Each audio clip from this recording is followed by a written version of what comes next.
Welcome back to the Law School Toolbox podcast. Today we're having a conversation about the LSAT with Steve Schwartz from LSAT Unplugged.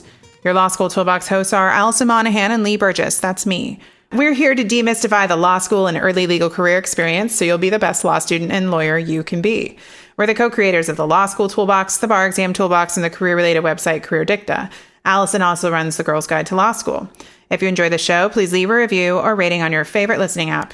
And if you have any questions, don't hesitate to reach out to us. You can reach us via the contact form on lawschooltoolbox.com, and we'd love to hear from you. And with that, let's get started.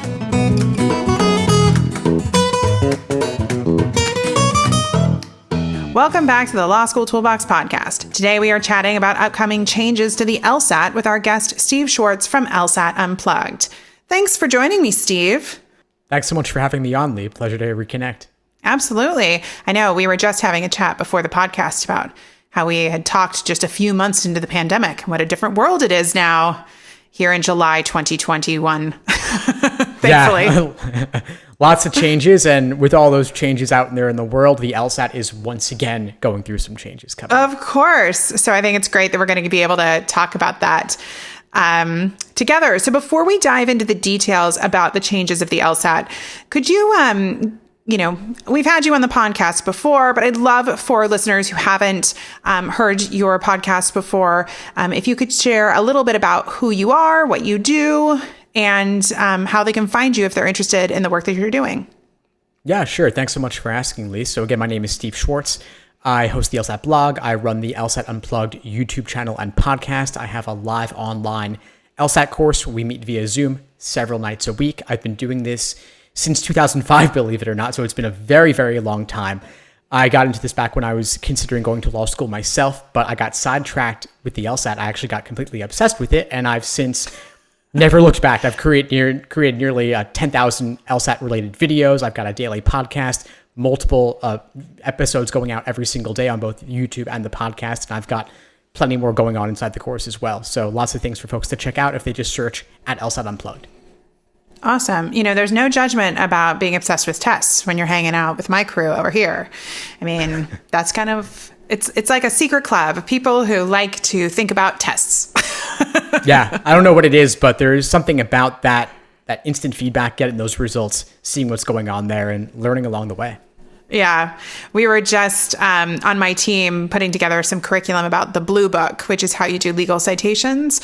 And it's a big deal when you're on the law review that's where you really learn how to Blue Book. And a lot of people really don't like the Blue Book. It's incredibly tedious, but my team loves the Blue Book. And we had all sorts of fun discussing the Blue Book. And then I was like, we are our own unique little crew here who want to talk about the Blue Book. I feel like it's a small group. So no, I totally get that. I totally get that. I mean, the LSAT's kind of the same way for me, so I get that. It's like, at first you might not love it when you first encounter it, but once you develop an ownership of the material and a mastery of the material, then you can't stop talking about it. And so what you got to do is you got to find other people who feel the same way. And as for the students who haven't yet learned that to love it, it's like, well, if you just could see it this way.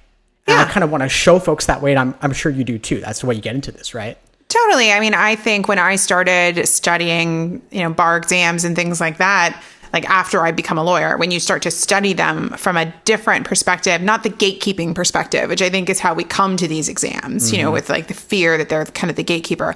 But instead, when it shifts and it becomes a little bit of a game, when you start to see the patterns, where you start to see what they're trying to do, you see the repetition, you see how you can prepare for it. So it doesn't seem so out there or wonky, which I think when you're taking it in the moment, it can feel, then it becomes fun because you're like, well, I like to win. So I just like to beat things.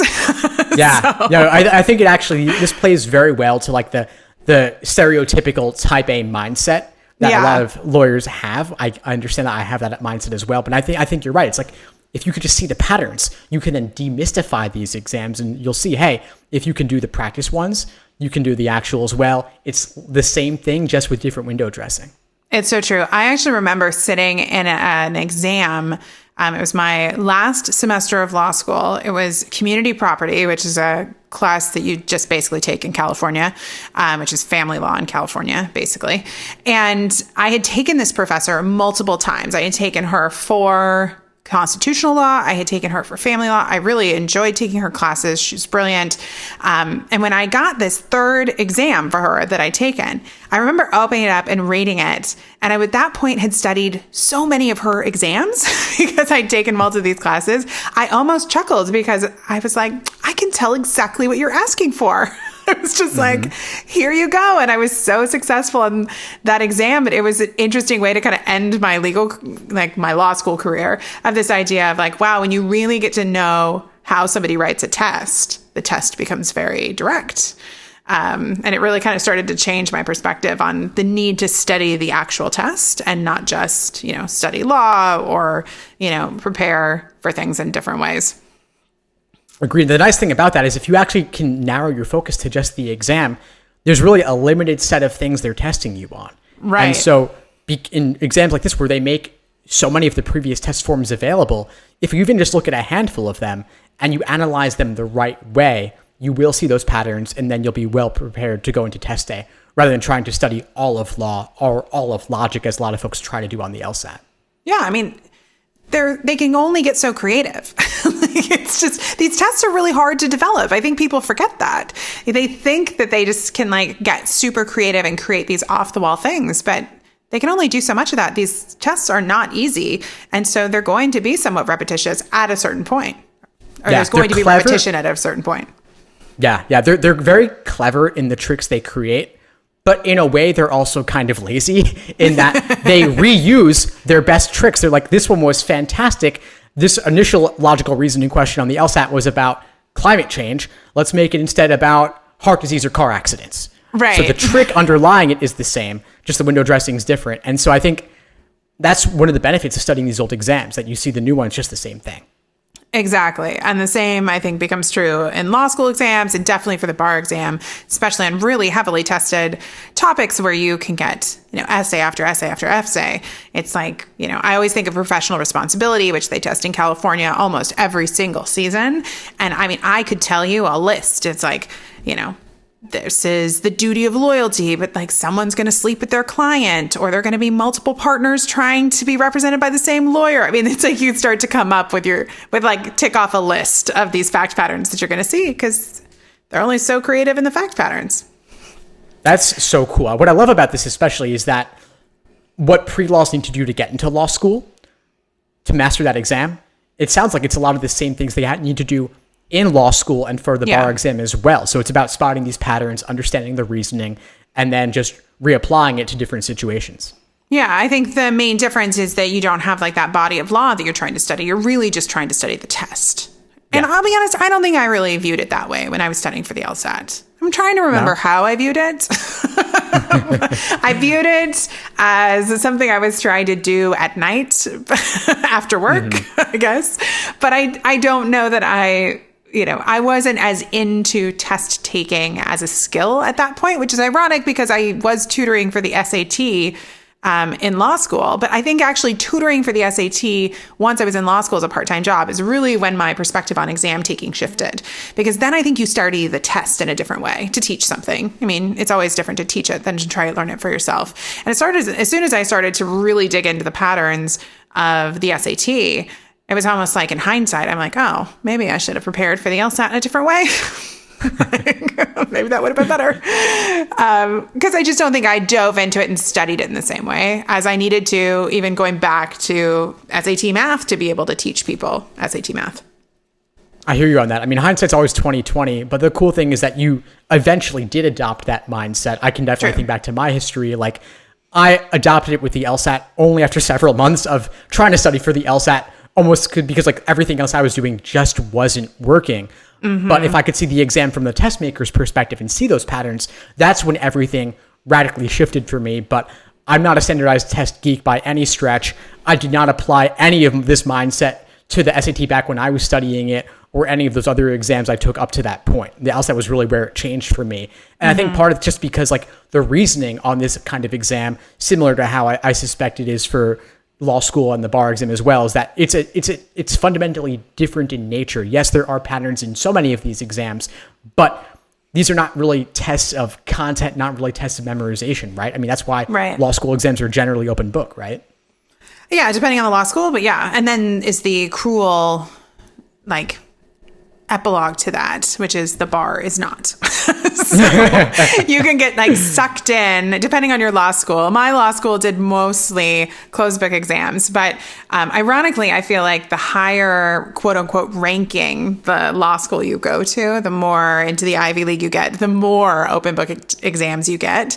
And then those students, show up for the bar and they're like, what do you mean it's closed book with 13 subjects? Hold on. That's not how I roll.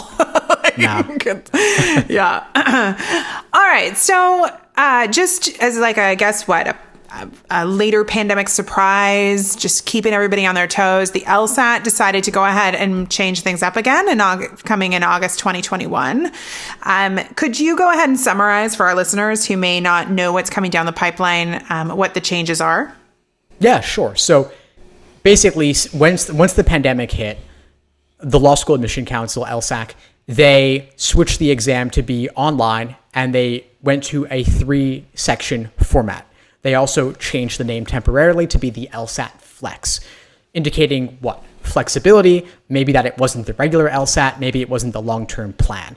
And so as the pandemic kind of comes to a close, we hope, they are shifting the format once again to be 4 sections. So they're adding back in an experimental section starting with the August 2021 LSAT coming up in roughly a month and change here. The reason they're doing that is because they want to test out new LSAT questions for future test forms. So that's the summary. I can go into more depth, of course. Okay. So, it seems like this 4th experimental section, when I was reading about it, I can imagine that if people felt like they only had to do these 3 sections, that this would be an unwelcome surprise and cause anxiety for a lot of people. I was feeling the anxiety like coming through the computer screen when I was prepping for this podcast. So why do you think this idea of this extra experimental section is going to cause worry for LSAT takers? Yeah, so you're absolutely right, Lee, that nobody wants to do an experimental section. It does cause anxiety, and it is an unwelcome change. So basically, I think the anxiety comes from the fact that you're doing a longer exam. The LSAT Flex was seemingly easier, and it actually was easier for a lot of folks because it's a shorter exam. Endurance is not as much of an issue. When you add in an extra section, you now have a longer test sitting. And you also have the uncertainty around not knowing what the content of that extra section is going to be. So are you doing a second section of logic games, a second section of logical reasoning, or a second section of reading comprehension? And what's the placement of that section in the 4 sections total? It could be first, second, third, or fourth. And while you're doing it, you don't know whether it counts. Yeah. So it's really, do you think more than the kind of exertion of having to do the longer test, this mental feeling that what you're doing may not count or that you're being messed with, do you think that is kind of one of the things that people are going to have to fight against? It is, yeah. So it's the feeling of not knowing which one it is while you're doing it. If you screwed up on something, is it the one that counted or the one that didn't matter? Obviously, you hope it's the one that didn't matter, but you're never really going to know. And once you get your score back, you can kind of guess at it, of course. And you can, of course, talk online with others on forums and such after the fact. A certain amount of that is allowed if you keep it vague and general in nature. But yeah, you don't know which one it is during, and that causes problems. You don't know whether to cancel your score or keep it. Factors like that, things like that. So do you think that, and I think you discussed this some on your blog, but I'm curious for my listeners. Some people, I even remember back in the dark ages when I took the LSAT, that some people would be like, yeah, I could guess which one it is. One seemed a lot harder. I mean, how do you feel that the consistency of the sections generally is? Do you think that people can try and figure it out, or do they just need to let it lie? They need to let it lie. And there's that, of course, how can you not try to guess at it? It's what you're thinking about, obviously. So it's like, don't think of an elephant. Of course, you're going to think of an elephant. You're going to, of course, try to figure it out during, which I don't recommend. You're going to try and figure it out after, which is fine, although I recommend generally staying off of the forums because they only feed the anxiety. But it's not obviously harder. It's not obviously different. They're not testing out some radically new question type. They're trying to calibrate the difficulty of sections as a whole largely for future test administrations, when what is currently an experimental section will become one of the scored sections on a future exam.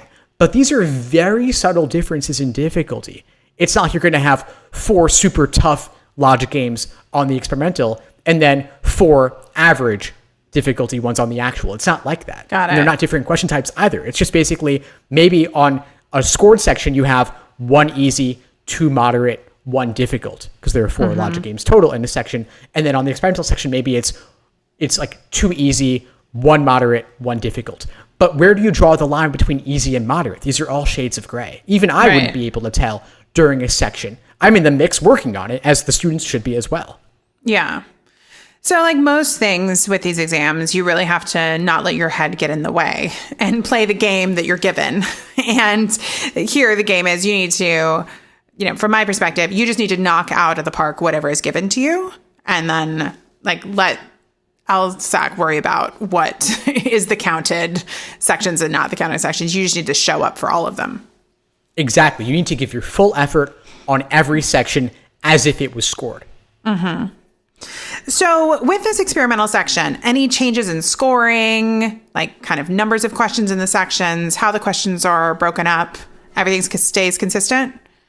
Everything stays the same. So you're still doing 1 scored section of logic games, 1 scored of logical reasoning, 1 scored of reading comprehension. What happens within a section is exactly the same, whether it's the LSAT Flex, the new 4-section LSAT, as well as all prior LSATs all the way back to 1991. None of that changes. All that is different now is that they are adding back in the experimental section. So you're doing an additional 4th section that could be any of those 3 types: games, reasoning, or reading comprehension. But what happens within that extra section is also going to appear identical to all other LSAT sections back to 1991. The only change that's happened that's really significant is back in June 2007 when they added in a dual comparative reading comp passage. I should just mention that to be comprehensive in what I'm saying here, but that's not related to this format change. Got it. Okay. Yeah, it's funny how you remember things differently. I took the LSAT, I guess it was 2004, must have been, maybe 2004-ish. Yes, I started law school in 2005, so I must have taken the LSAT in 2004. But it's funny when I think about it, because I was also prepping, refreshing my recollection about this and the length of each of the sections. And I believe that the entirety of the test now with the 4 sections is like 2.5 hours of testing, 2 hours, 35 minutes. Am I remembering that correctly? Yeah, so now, let's see, we got 4 35-minute sections for the new 4-section LSAT, plus a 10-minute break. So that works out to about 2 hours, 35 minutes. And it actually used to be 5 sections before the pandemic, before the Flex as well. So it was actually ended up being, including like bubbling in your name back on the paper LSAT, it was probably like 3.5 hours total. Yeah, which is funny because I remember it being an incredibly long amount of time. But then what's funny is when you go through law school where almost all your exams are 3.5 hours, and then you take the bar, which when I took it was 3 days. I'm like, that was nothing. Oh it's amazing how your perspective changes. But it's funny because I can remember like 20-something-year-old Lee in her early 20s being like, on a Saturday at UC Berkeley, just like, oh my gosh, this test is so long. Yeah, going there in person, I'm glad you brought that up actually, because that's another thing that is worse about the older formats and better, I think at least, about the newer formats. Both the 3-section Flex and the new 4-section online LSAT, they're online. You can take it at home, or if your at-home environment isn't suitable, you can take it at a hotel or Airbnb. LSAC will reimburse you up to $125. And so you're not going to a test center with a bunch of other people. There's not that commuting time. There's not the stress and anxiety of having other test takers around, the proctors walking around. You're not taking all that time to bubble in your name on a Scantron or anything like that. We're past all of that. So test day is actually a lot shorter. And you can, if your home environment is suitable, you can do all your practice tests at the same desk on the same device that you'll do the actual thing. Yeah. I've found, while the bar exam has been remote, that a lot of people have found that to overall reduce anxiety. The ability to really create testing like the testing environment to study in, where you really couldn't do that, because I think there was a lot of intimidation about going to these centers, being around a lot of people, and the collective anxiety that you can kind of gain from being around other people. Are you hearing from your students about technical glitches, about issues with the online proctoring, or have things kind of really worked themselves out in that department? I'll admit there were a lot of issues with the online proctoring in the earlier administrations of the exam moving online back in May and June 2020. They've largely worked out a lot of that since, fortunately, and what they've worked out will presumably continue as we go into the 4-section version. Of course, there will always be tech issues for some percentage of folks. Right. There are things, however, you can do to minimize the likelihood of that happening. One is to check all the ProctorU requirements. The LSAT online is administered by ProctorU, which also administers several other exams online, like the GMAT and the GRE. So go on their site before test day, check all the tech specifications, make sure that you're using an appropriate device, and ideally do that far in advance so you can get used to it for your practice tests as well, using that same device. There's also, on ProctorU, there's a tested out simulation where you can check if your device and its updates and such with software are suitable for their system. It's test-it-out, so testitout.proctoru.com, and you can actually walk through it either automated, or if you scroll down, there's also a support rep you can connect with live. Okay, that's great. One thing that I definitely think is something that students need to keep in mind as they're studying and kind of creating this online exam environment for themselves is they do still need to sit down and take the test like it's a practice test. Because I think that there's the flip side. I think it reduces anxiety for a lot of people. It makes people feel more comfortable because they're not dealing with the kind of extreme situation of being in a testing location. But the flip side of that, you've got to figure out how to gear yourself up to take this seriously. It can be weird to take things super seriously in your house. Maybe we're more used to it now, right? Because we do so many things at home. But I do think that there, especially if you haven't been working from home or you don't have a setup at home that you're really comfortable with, doing whatever sort of ritual you need to do to make it feel important, I do think is something to practice as well. I agree with you. I think that you want to take every practice test like it's game day, and you want to take those with the gravity that you'll take the actual thing, knowing that, hey, this matters. I don't want to ramp up the anxiety for folks or anything, but I also think you got to know that the LSAT is the number one factor in the law school admission process. And so if it requires watching Legally Blonde or something like that, or putting up a picture of your dream law school to motivate you throughout your studying process, that can help. And look at that before you take every practice test, and look at it before the actual thing to know hey, this is real. This matters. I think on test day itself, folks will typically feel that, but it's also worth making sure that you take every practice test as if it were the actual. And the benefit is that while it can ramp up the seriousness of your practice tests, it can then relatively diminish the negative stress you might feel on test day itself, so that it feels like just another run through. Yeah, it's you want a good level of adrenaline. It's you get a little adrenaline to give you focus, to make sure that you have your act together, that you're not distracted. But then you don't want so much adrenaline that it's turning into the fight or flight response, and then your brain goes blank. Exactly. I think it's also good to remember, I'm a big biography reader, and I'm always fascinated to read stories about how impressive people get ready to perform at whatever they're supposed to do.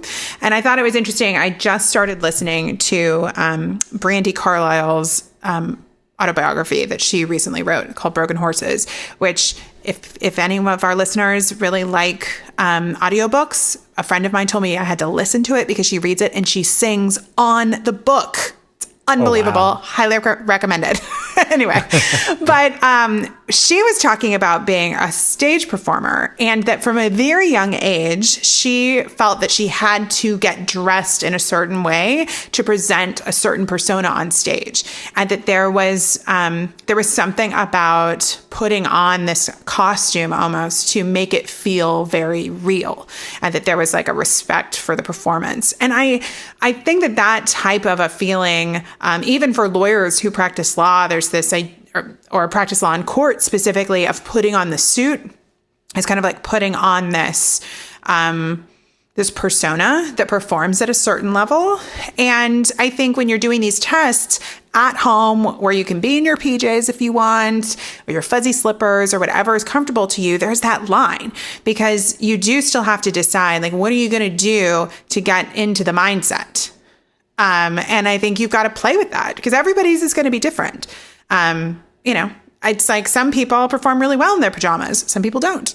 That's just one example of kind of the comforts I think that we can cling to. But you want to show up as the exam taking version of yourself, who's like pumped and ready to go. Just like athletes will listen to certain music before having to compete or things like that. It's like there is typically something that has to happen, a ritual of some way to show up in the moment.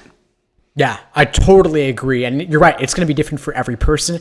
I have heard stories of people going to LSAT tests back when it was in person, putting on a suit for it, which had the downside of maybe stressing out some of the other folks in the room. Luckily at home, if you want to wear a suit, it's not going to bother anybody else. Right. But it could also be things, I love the playlist thing. I've been recommending test day playlists for years, whether it's 40 inspirational speeches in 2 minutes on YouTube or listening to the Legally Blonde soundtrack, something like that, I think can really help you to get into the mindset. And this, I've got a tip that might sound a little bit weird, but it works for me and some other folks too, which is do 5 push-ups or jumping jacks before starting to get your adrenaline up for the practice tests, because at least that way you know what it's going to feel like on test day. You're going to know that you're going to feel pumped up. You're going to feel excited.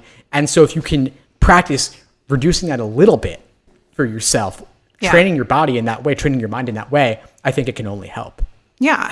And I think the same is true for folks that may have feel that they bring too much anxiety to the table, because some of the times the flip side of that is, if you have an issue, like showing up and like being able to calm yourself down, we often talk about having mantras or breathing exercises, that you meditate before you start. It's almost like you have to figure out how to meet yourself like where you are that day and practice. So you can be like, oh man, I get super nervous when I sit down to do this. So I better like take some steps to affirmatively calm myself down. Or if you're like, I'm a little too chill, I can't get my juices going, then it's like, get up, do something physical. Like you said, listen to music, whatever you have to do. But that's why you have to practice this stuff. So you've got the habit and you just want to show up in a certain way every single time. And then it's going to feel like comfortable. Because even I used to do performing and stuff like that.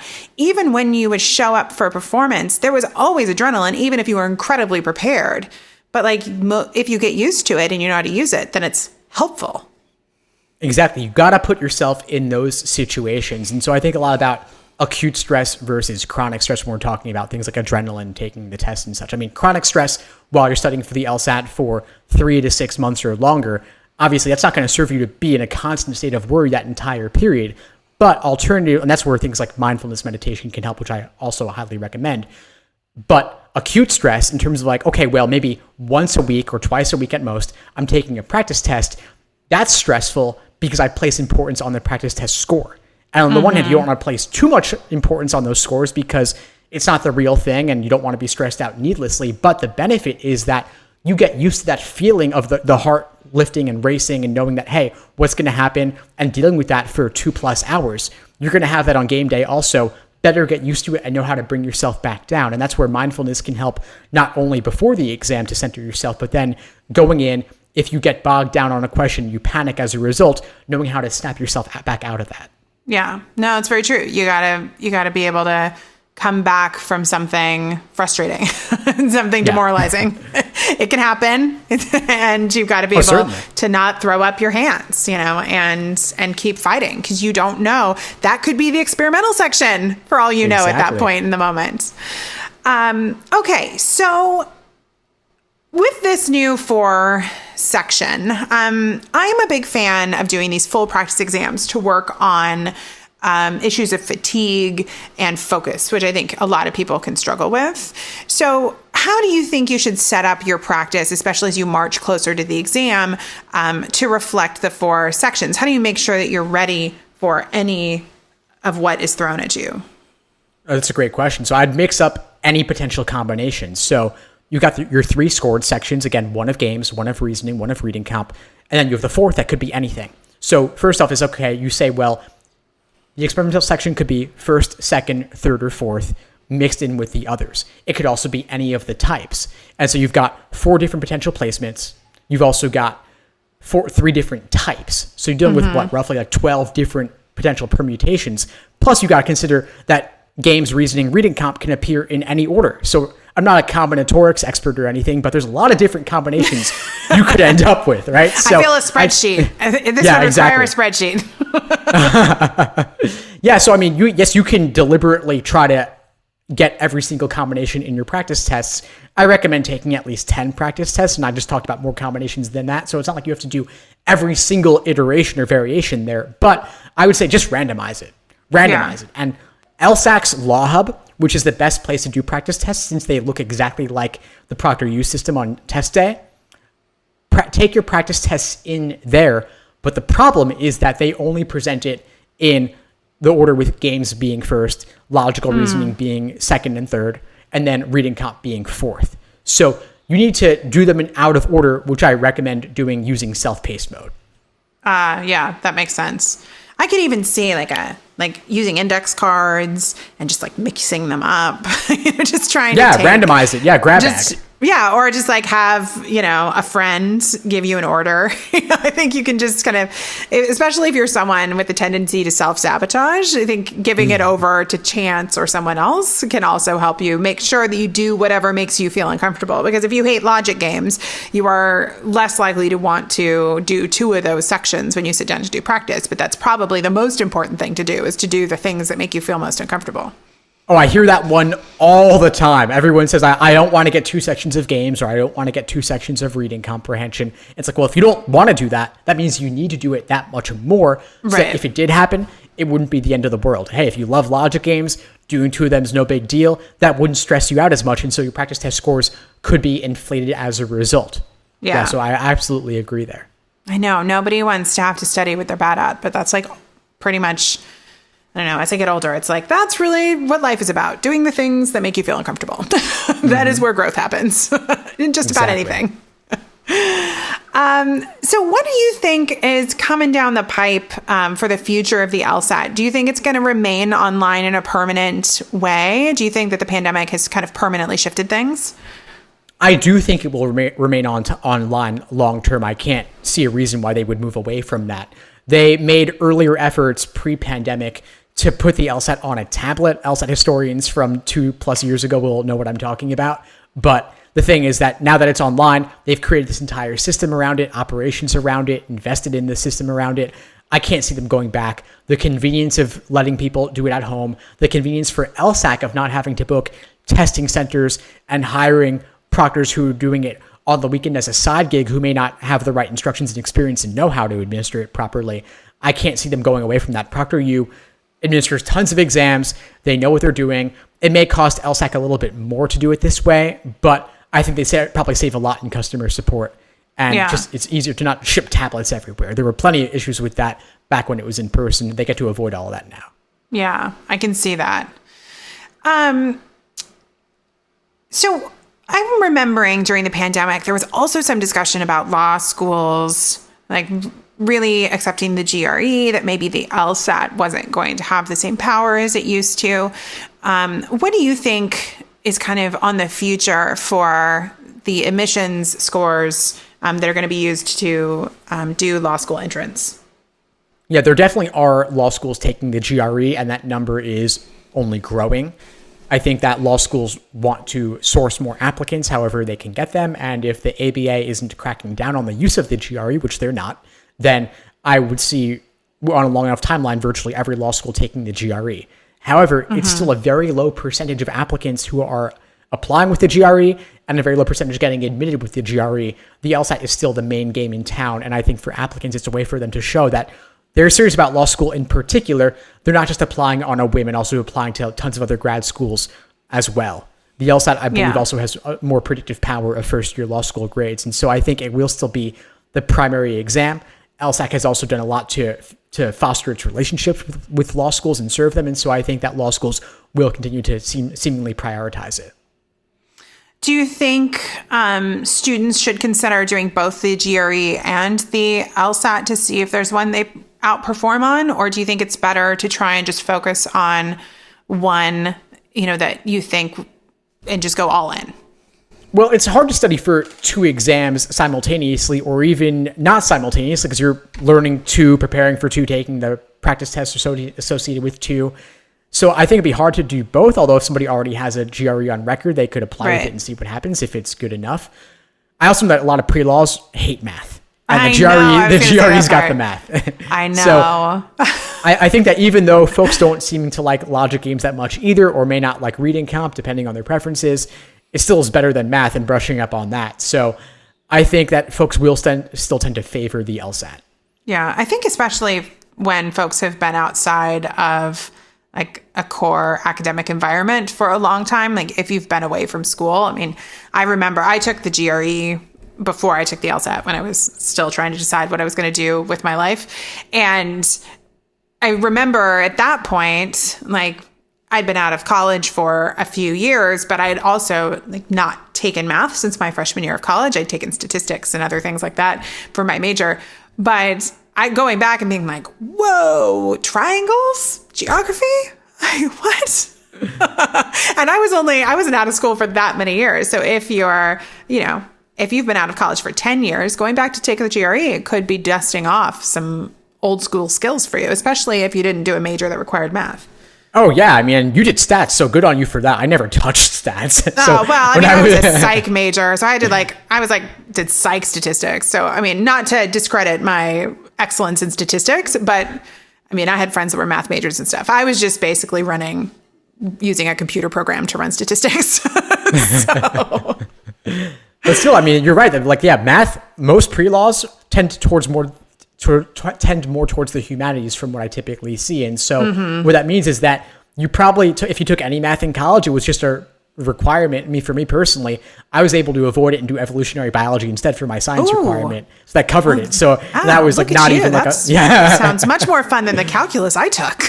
Exactly. That was the goal. Exactly. So, I mean, I personally haven't touched math since high school. Wow. Yeah. And when I did in high school, I can't say I did that great on it either. So for me, it's like even going back to like trigonometry or geometry, I would be so rusty on it. I could probably relearn it if I really tried. But yeah, it's like, no, I please give me all the reading instead. I'll take all the reading instead.